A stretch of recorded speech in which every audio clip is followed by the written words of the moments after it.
Hola, ¿cómo están? Una disculpa, tuve ciertos problemas de conexión, pero ahora sí estamos con ustedes, tanto Sam como yo. Vamos a volver a iniciar para poder retomar lo que estábamos diciendo. A nombre de la Facultad de Medicina, del Palacio de la Escuela de Medicina, Sam y yo les damos la bienvenida. Muy felices de estar aquí con ustedes. Vamos a hablar sobre la pintura abstracta y sobre lo que nosotros creemos que son las funciones del arte. Para eso me encantaría que ustedes nos compartieran aquello que piensan, ¿no? Entonces, por el momento, vamos a iniciar nuestra transmisión. Si puede, Sam, comenzar con la primera lámina y así poder hablar un poco de los antecedentes y de las grandes rupturas que ha tenido que experimentar el arte y cómo se ha ido adaptando frente a ciertos acontecimientos, cambios radicales, tanto políticos, filosóficos, religiosos, pero también en términos de tecnología, ¿no? De avance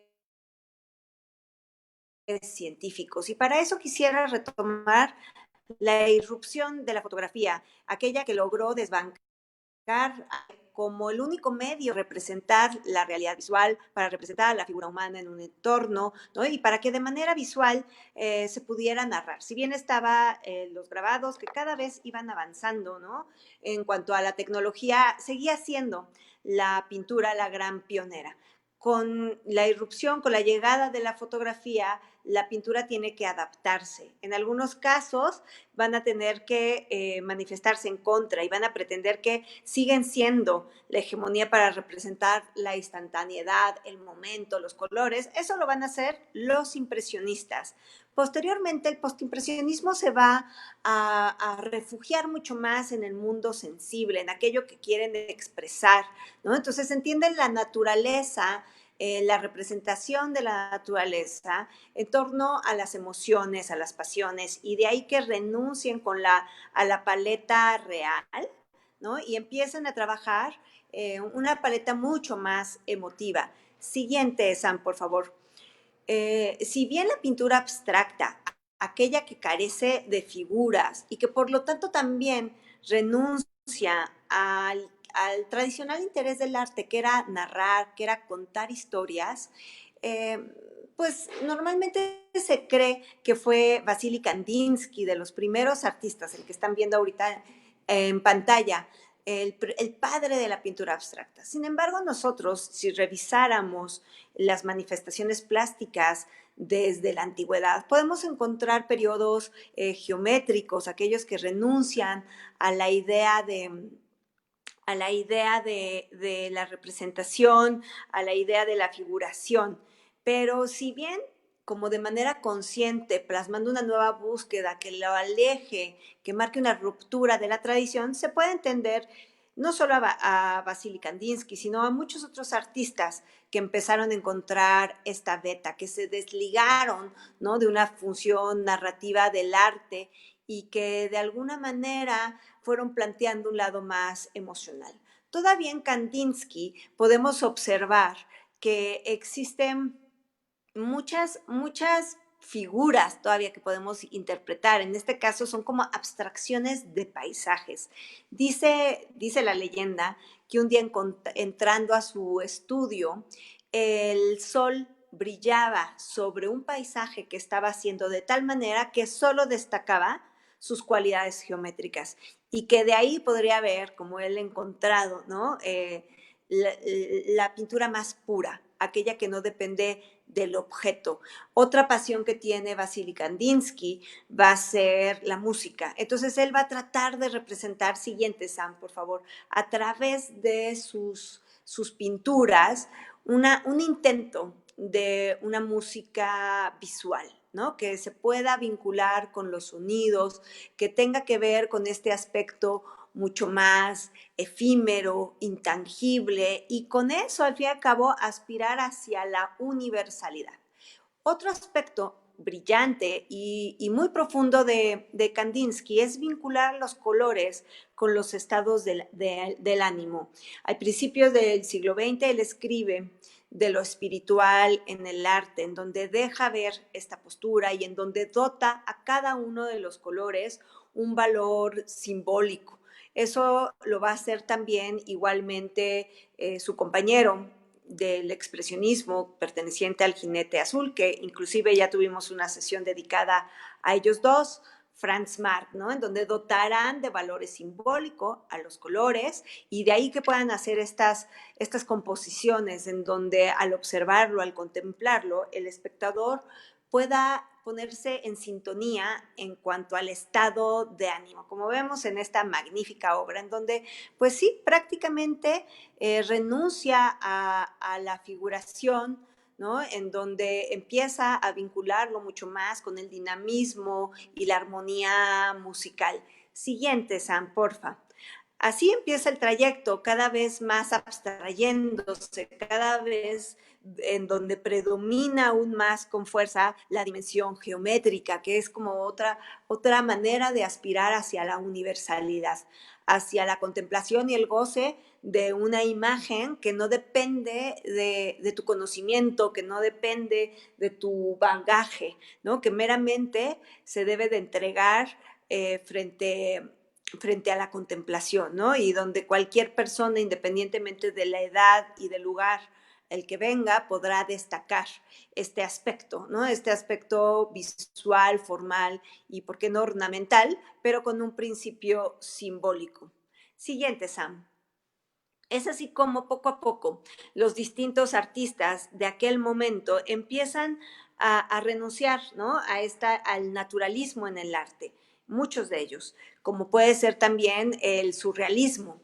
El surrealismo tiene una rama que es muy naturalista, como podría ser Salvador Dalí, ¿no? Que tiene toda esta tradición de pintura académica y que recrea virtuosamente los espacios, que si bien son fantásticos, son muy fáciles de definir, ¿no? Uno distingue lo que es una playa, lo que es una montaña, un pie, aunque el conjunto sea completamente irreal.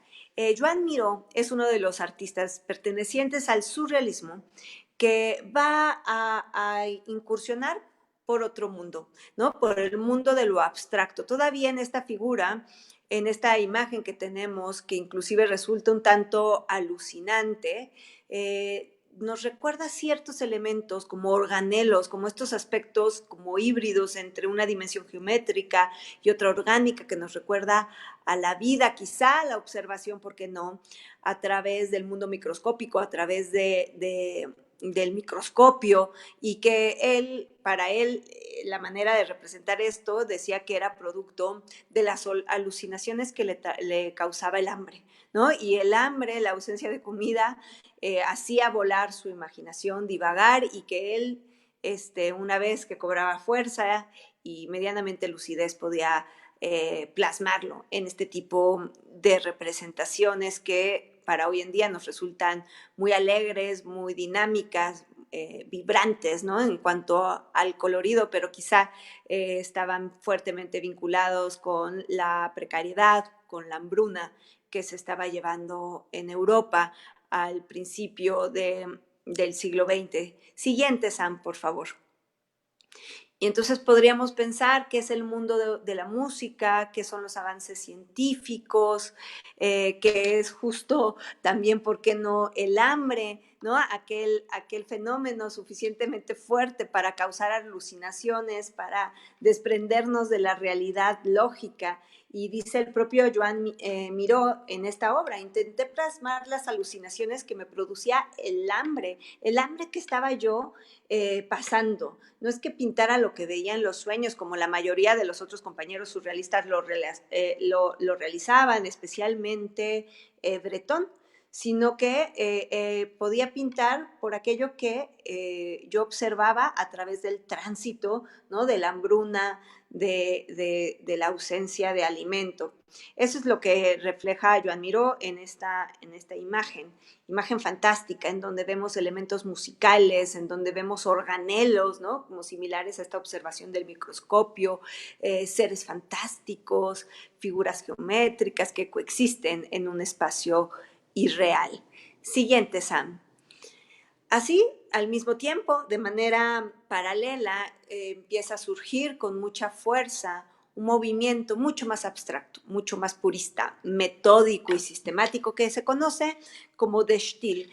Y el personaje, el protagonista más importante va a ser Piet Mondrian, con esta composición que simplemente reduce a lo básico, a lo elemental, purifica la pintura a través de los colores y a través de las formas geométricas y balanceándolas, generando imágenes extremadamente armónicas, ¿no? Entonces llega a la abstracción a partir de este estudio muy minucioso y largo, metódico, sistemático. No hay mucho tiempo en el proceso de cada una de sus piezas, pese a la sencillez con la que nosotros vemos, obedece a un estudio previo y muy profundo, en donde se quiere alejar de cualquier rasgo de subjetividad, ¿no? Y que aspira, sin duda, hacia la universalidad, hacia tocarle el alma, hacia el intento de purificar una sociedad a través de las formas geométricas y a través del empleo de los colores más básicos. Siguiente, Sam, por favor. Así se desprende también posiblemente de un mundo convulso, un mundo que ha vivido la Primera Guerra Mundial y que de alguna manera se está sintiendo la presión entre las naciones, ¿no? Y la segunda catástrofe que avecina. Otro rasgo, vean cómo abstrae completamente la idea del paisaje. Para él, la manera más pura de representar la ciudad de Nueva York es gracias a las líneas horizontales y verticales, ¿no? Las horizontales tiene que ver también con la traza de la ciudad, ¿no? Con la concepción urbana constituida en forma de damero y la verticalidad con esta presencia, ¿no? Cada vez más frecuente de los grandes rascacielos que le darán carácter a esta ciudad y muchas otras urbes de Norteamérica. Siguiente, Sam, por favor. Su compañero, Theo van Doesburg, también emplea esta purificación en cuanto a la monocromía, ¿no? En cuanto a la ausencia de figuración, de narrativo, pero a diferencia de Piet Mondrian, en esta obra lo que podemos ver es un cambio de gradación tonal. No maneja no colores sólidos, no la renuncia por completo a la profundidad, sino que mediante los cambios tonales, ¿no? De este juego de grises muy interesante, va dando una alusión hacia el volumen y hacia el ritmo. Y simplemente el título es una composición en grises, es un estudio cromático y espacial en torno a la pintura. Siguiente, Sara. Los suprematistas que son de origen rusos, pues si podríamos decir que alguien llegó hacia el triunfo de la nada, ¿no? Hacia la apoteosis del vacío, va a ser Kazimir Malevich con su Blanco sobre Blanco hacia 1918, en donde vemos que en la superficie blanca de un lienzo sitúa un cuadrado en descomposición, ¿no? Alterado en cuanto a la posición en la que está dispuesta, ¿no? Rompiendo con las esquinas del soporte tradicional, pero con otro tono del mismo color, ¿no? Entonces, como poniendo a prueba todas nuestras habilidades que tenemos como observadores, ¿no? O que tendría el público, el consumidor de arte hacia 1918, ¿no? En donde se enfrentaba efectivamente ante la nada, ¿no? Y en donde, pues inmediatamente podrías decir, esto es un fraude, pero se trata de un trabajo difícil de hacer. Técnicamente es un trabajo impecable, ¿no? Entonces es como hablar de una pintura que te lleve a la posibilidad de reflexionar en términos filosóficos, en donde poco a poco la pintura, la nada, la ausencia, te obliga a verbalizar, ¿no? Te obliga a generar un discurso, que quizá en el caso de Malevich esto no sería, porque si estaba buscando más bien una purificación, ¿no? De la experiencia y de los colores, pero nosotros en la necesidad de entender y de racionalizar aquello que vivimos y que sentimos, solemos, si ya no lo podemos ver en cuanto a figura, traducir en palabras, ¿no? Entonces, poco a poco también la teoría del arte va a tener que valerse de eso, de la palabra escrita, de las teorías filosóficas, de otros campos del conocimiento para poder ejercer un discurso en torno a estas obras maravillosas. Siguiente, Sam, por favor. Sin embargo, todos estos grandes avances, este camino andado, se va a ver como mucho más reflejado, va a cobrar mucho más fuerza, porque aquí lo que estamos hablando son de años, de pequeños años, de 2 o 3 años que surge un movimiento que desaparece.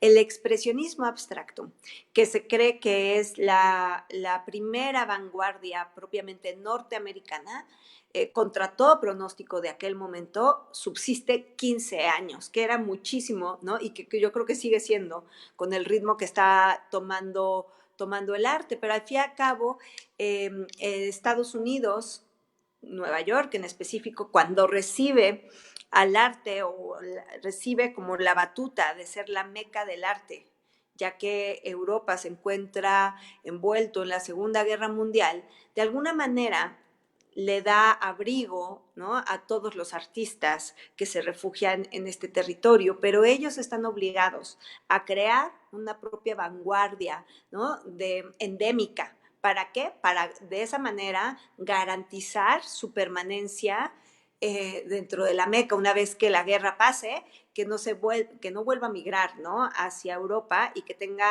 la suficiente solidez para permanecer en Nueva York, ¿no? Entonces, un rasgo importante va a ser el sistema artístico vinculado con el mercado del arte, con el valor económico que cada una de las piezas tiene, pero también la necesidad de encontrar una vanguardia específica. Y siguiente, Sam, que tenga que destacar como los valores más actuales que se está viviendo en el arte. Es así como se llega al apoyo de todo el sistema en torno al expresionismo abstracto, ¿no? El expresionismo como tal incluye sin duda la pasión, sin duda las emociones, ¿no? Muy alejado a una visión como el Stil, como el suprematismo. Aquí sí deja ver la realidad sensible del artista a través de estas combinaciones cromáticas. Un gran representante va a ser Mark Rothko, con esta serie de composiciones que evocan hacia la contemplación y que por medio de una gran cantidad de veladuras logra dar esta apariencia de densidad, ¿no? De que cada color, cada franja de color tiene una especie de densidad y pareciera que flotan unas sobre otras, ¿no? Era una técnica muy minuciosa que le implicaba mucho tiempo. Sin embargo, él no va a ser el gran protagonista del expresionismo abstracto. ¿Por qué? Porque es extranjero.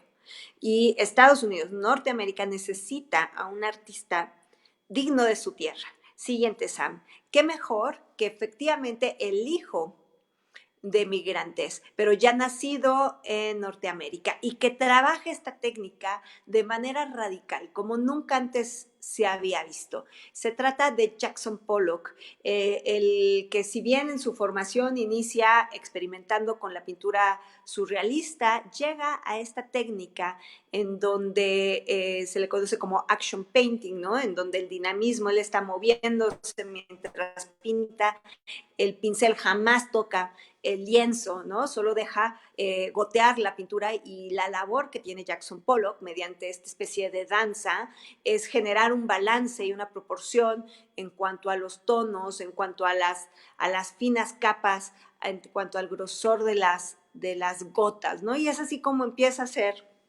este tipo de composiciones. Siguiente, Sam, por favor, que le ganan pues gran prestigio, que ayudan sin duda a que Norteamérica conserve la meca del arte, la vanguardia artística, y que no vuelva a migrar con la misma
Hola, ha sido un lunes súper accidentado, quizá porque estaba a punto de hablar de la tragedia de la vida de Jackson Pollock, aquel que no se le dejó hacer otra cosa que el action painting y que eso, sumado a muchos problemas personales, emocionales y al alto consumo del alcohol, pudo causar su suicidio y con ello su prematura muerte y su fugaz estancia dentro del mundo del arte, pero si bien lo que hizo transformó el arte contemporáneo. Entonces, bueno, pues es así como hemos terminado esta sesión con altibajos, tanto accidentada. En el caso de que tengan cualquier duda, cualquier pregunta, los puedo ir leyendo, puedo ir observando cada una de ellas y se los puedo contestar de manera directa. Con esto, bueno, pues me despido y espero verlos el lunes con una conexión mucho más estable. Les mando un abrazo, que estén muy bien y cualquier duda o comentario, por favor, déjenmela saber. Hasta luego.